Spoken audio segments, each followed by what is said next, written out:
I'm Tiffany, and this is Towering TBR.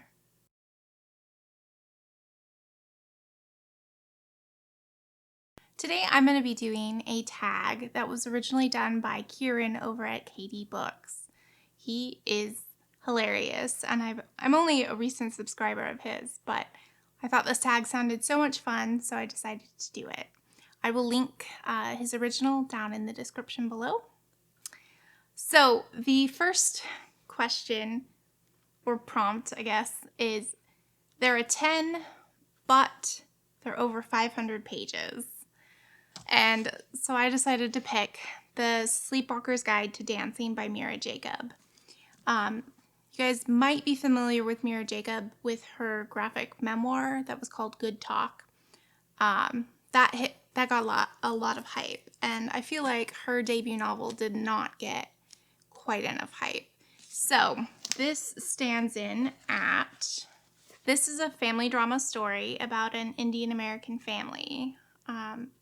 They moved from India to the United States, and we follow the adult child, Amina, who flies back to see her dad because he started talking to ghosts. And really, this is a symbol for his declining health. So she goes back to help, and in doing so, she finds out about decisions that were made in the family a long time ago that have had lasting consequences on this family. We know that something happened to the brother, but you don't know what for a really long time. And I just thought the way this was written was incredibly beautiful. It is her debut novel. It's not entirely without flaws, but I just love this so much and was really sad when the book was over because I wanted more and more of the characters. So, highly recommend. This is good. It is 500 pages, but it's totally worth it. The next prompt is, there are 10, but they're on pre-order. And technically I only have one pre-order right now, and that is the 4th book in the Nevermore series by Jessica Townsend. It's called Silverborn, The Mystery of Morrigan Crow, and it was supposed to be published in October of this year, 2022, but it has now been pushed back to October of 2023, and so I will just have to keep waiting. But I've given the first three books in this series really high ratings, and I have expectations that this one will be just as good. There are 10, but they're a red flag. And in his video, he said that could be the book or the author. And so I picked The Heart's Invisible Furies by John Boyne. John Boyne has been, he's had some controversies that I think make him a bit of a red flag.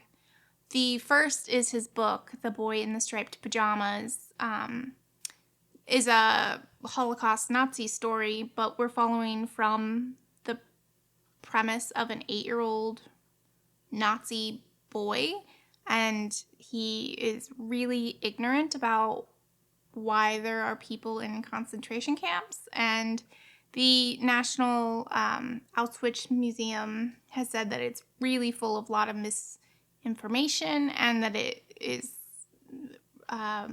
kind of apologetic to the Nazis. So that's a red flag. He also had some controversy. One of his other children's books, My Brother's Name is Jessica, in which trans people were really upset because he misgendered the character quite a bit. But I read this book before I knew anything about the author, and this book is amazing. It follows Cyril growing up in Ireland, and he is gay, which is illegal. And so he faces a lot of hardships because of it. And so we get to see snapshots from Cyril's life every 7 years. And he's just, he is such a flawed character, but he just seems so authentic. And, when he's happy and joyous, it's just so exciting. And then when he is full of despair, you just really feel for this character. And since John Boyne is Irish and gay, I think he pulled probably a lot from his own life story, which I think lends to the credibility of the character. They're a 10, but they're over 100 years old. And for that, I picked the book David Copperfield by Charles Dickens. If you've watched my videos for any length of time, you know that I read this year and absolutely loved it.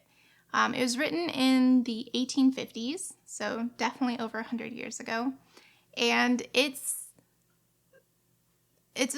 a semi-autobiographical story of Charles Dickens. He has a father who dies really early, and the mother remarries this horrible, abusive stepfather, and then they send him off to boarding school, and later he kind of just has to find his way on his own, and he makes these friends that I think are just really interesting characters in and of themselves. And yeah, I just loved it, and I think it's great. Retrospectively, I gave this a 4, but I really think it is a 5. There are a few sections that drag a little bit, but that's to be expected. Charles Dickens is incredibly wordy. She's a 10, but was studied in school. And for that, I picked Angela's Ashes by Frank McCourt. This is Frank McCourt's memoir. He was born in Brooklyn to a very poor family of Irish immigrants, and when he's a child, they decide to move back to Ireland because they're having such a hard time and they want to be close to family. His dad is an alcoholic. His mother is probably dealing with some mental health issues, even though it's not explicitly said.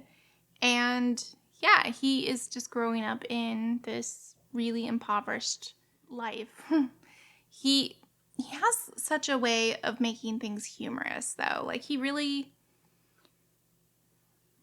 like kind of makes fun of some of the situations he was in a way that makes it less depressing, although it's still pretty depressing. They don't have money for medical care, and a lot of their children, like his siblings, die as a result. And as the eldest, he feels responsible for taking care of his family.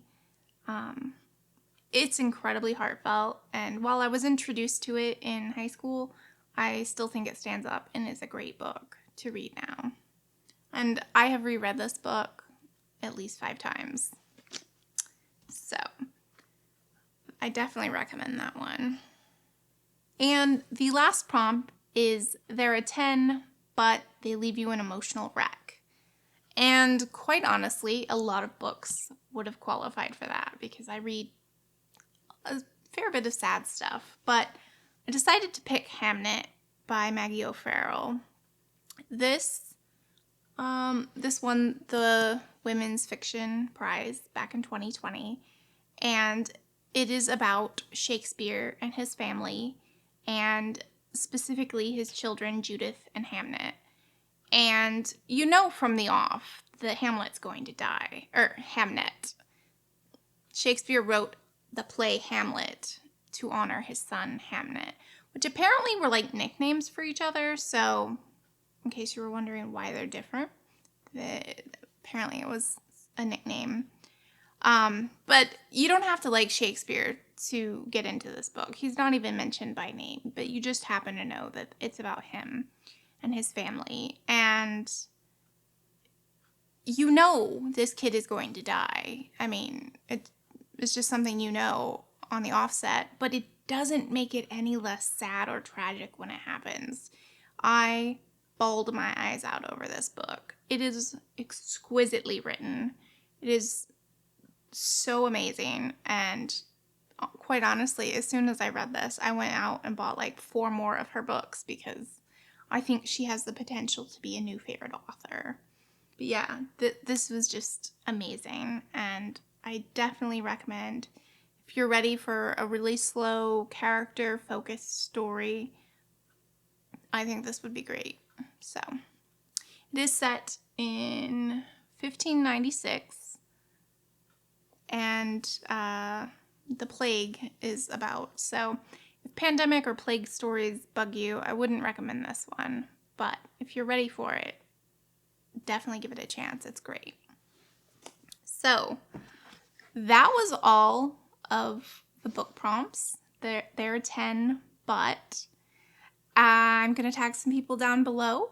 And yeah, I hope this was fun. Thanks for joining. Bye.